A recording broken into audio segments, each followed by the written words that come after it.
despite all the nangyayari, isa kasi ang nagiging strength ko ngayon. So maraming salamat sa'yo.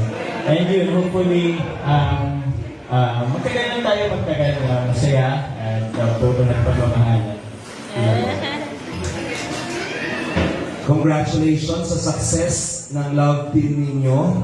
Alam ko na andyan ang mga supporters dahil sila ay masaya nakita kayong magkasama sa journey ninyo at hindi naman natin masisisi ang lahat kung bakit nila kayo nagugustuhan at ina-admire dahil deserve nyo talaga. Malaki ang role ninyo at ambag lalo na sa mga viewers. Kaya thank you very much for inspiring everybody. I'm very happy na nakilala ko kayo dalawa. Lalo na din si Carla, talaga naman very genuine at very humble din na bata. Diba? Hindi mo ba iiwan si Jomar? Bakit hindi mo kayang iwan si Jomar? Sino Jomar? Bakit hindi kumpleto pag wala si Kalingap Jomar?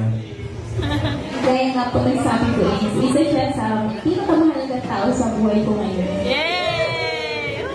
Forever na ba to? Yes po. Ay! Narinig niyo mga kaibigan sa ko, forever na to.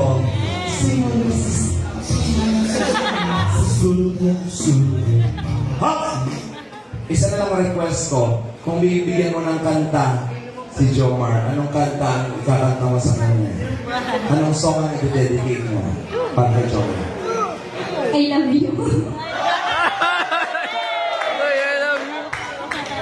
Ang kanta po na i-dedicate ni Carla kay Jomar, ang pinakamabigat na word, I love you. Bigyan ko kami ng konting stanza lang, sample para kay Jomar. Sige na please.